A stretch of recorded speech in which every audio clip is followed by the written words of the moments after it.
C Joseph Vijay எனும் நான்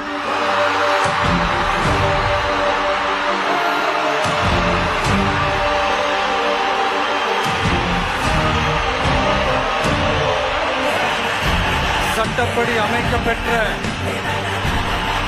இந்திய அரசியல் அமைப்பின்பால் உண்மையான நம்பிக்கையும் மாறா பற்றும் கொண்டிருப்பேன் என்றும் இந்திய நாட்டில் ஒப்பில்லாத முழு முதல் ஆட்சியையும் ஒருமையையும் நிலை நிறுத்துவேன் என்றும் தமிழ்நாட்டு அரசின் முதலமைச்சராக உண்மையாகவும் உளச்சான்றின்படியும் என் கடமைகளை நிறைவேற்றுவேன் என்றும் அரசியல் அமைப்பிற்கும் சட்டத்திற்கும் இணங்க அச்சமும் ஒருதலை சார்பும் இன்றி விருப்பு வெறுப்பை விலக்கி பலதரப்பட்ட மக்கள் அனைவருக்கும்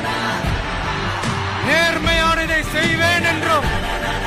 ஆண்டவன் மீது ஆணையிட்டு உறுதிமொழிகிறேன்.